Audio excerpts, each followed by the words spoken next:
क्या कोई एजेंडा लेके चल रहे हैं किसी स्पेसिफिक? सीधी सी बात है, उनका धंधा है, भारतीय जनता पार्टी की एजेंट के रूप में काम करते हैं, उसके अलावा और है क्या उसका?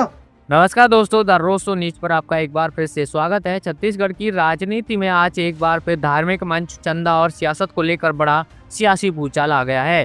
बिलासपुर से पूर्व मुख्यमंत्री भूपेश बघेल ने ऐसा बयान दिया है जिसने सीधे सीधे कथावाचकों, बाबाओं और सत्ता के गठजोड़ पर सवाल खड़े कर दिए हैं।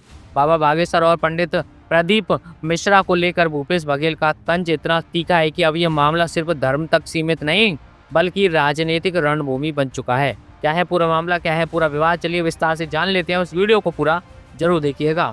दोस्तों, दरअसल बिलासपुर के लिंगियाडीह इलाके में एक सार्वजनिक कार्यक्रम के दौरान मंच से बोलते हुए भूपेश बघेल ने बागेश्वर बाबा के नाम से चर्चित धीरेन्द्र कृष्ण शास्त्री और कथावाचक प्रदीप मिश्रा पर खुलकर हमला बोला। उन्होंने साफ शब्दों में कहा, ढोंगी चंदा बंद करो, धर्म के नाम पर अंधविश्वास और पैसे का खेल अब नहीं चलेगा।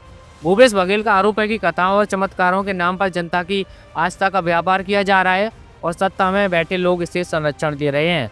दोस्तों, भूपेश बघेल ने बागेश्वर बाबा को लेकर बेहद आक्रामक लहजे में कहा कि अगर कथाओं और तथाकथित दिव्य शक्तियों से ही हर समस्या का समाधान हो सकता है तो फिर चंदा क्यों लिया जा रहा है। उन्होंने ये भी कहा कि चाहे राज्य के गृह मंत्री विजय शर्मा किसी भी तरह से बाबा को बुलाएं, लेकिन जनता से पैसे लेने की प्रथा को बंद किया जाना चाहिए। बघेल का कहना है कि भक्ति और कथा तब तक पवित्र नहीं हो सकती जब तक उसमें पैसे का लेन देन शामिल रहेगा। दोस्तों, इतना ही नहीं, भूपेश बघेल ने पंडित प्रदीप मिश्रा पर भी तीखा कटाक्ष किया। उन्होंने कहा, अगर एक लोटा जल से ही बीमारी, संकट और दुख खत्म हो जाते हैं तो फिर हजारों लाखों रुपए का चंदा क्यों लिया जाता है।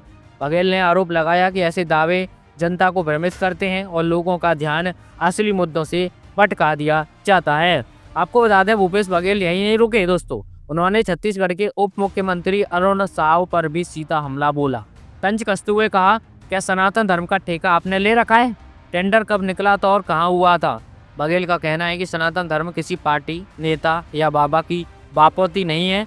धर्म जनता का है, संस्कृति की देन है और सदियों पुरानी परंपराओं से जुड़ा हुआ है। दोस्तों, पूर्व मुख्यमंत्री ने सत्ताधारी भारतीय जनता पार्टी पर भी बड़ा आरोप लगाया। उनका कहना था कि भाजपा सरकार ऐसे आयोजनों को संरक्षण देकर धर्म को राजनीतिक हथियार बना रही है। उन्होंने सवाल उठाया कि जब छत्तीसगढ़ की जनता महंगाई, बेरोजगारी, स्वास्थ्य और शिक्षा जैसी बुनियादी समस्याओं से जूझ रही है तो ऐसे धार्मिक आयोजनों के नाम पर चंदा लेना कितना सही है। दोस्तों, जनता की आस्था बनाम राजनीति अब हो चुका है। भूपेश बघेल ने साफ कहा है कि छत्तीसगढ़ की जनता किसी एक कथावाचक या बाबा की वजह से धार्मिक नहीं हुई है।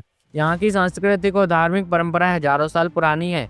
उनका आरोप है कि सरकारी मंच, सरकारी संसाधन और नेताओं की मौजूदगी यह संदेश दे रही है कि धर्म अब सत्ता के इशारे पर चल रहा है। भूपेश बघेल के इस बयान के बाद दोस्तों, छत्तीसगढ़ की राजनीति में नई बहस छिड़ गई है। एक तरफ कांग्रेस इसे आस्था की शुद्धता की लड़ाई बता रही है तो वहीं भाजपा समर्थक इसे धर्म पर हमला करा दे रहे हैं।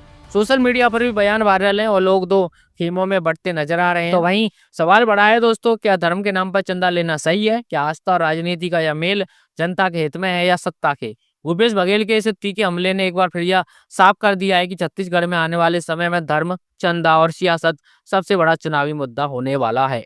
आप क्या सोचते हैं? आप अपनी राय हमें कमेंट करके जरूर बताएं। ऐसी ही तेज, सटीक और बेबाक खबरों के लिए हमारे साथ हमें सपोर्ट दीजिए। हमारे वीडियो को लाइक कर दीजिए, चैनल को सब्सक्राइब कर लीजिए और वीडियो को दोस्तों के साथ शेयर भी कर दीजिए। चलिए, हमारी जल्दी मुलाकात हो जाएगी अगली किसी अन्य खबर के साथ। तब तक हमारे साथ बने रहिए। ख्याल रखिए। नमस्कार, जय हिंद।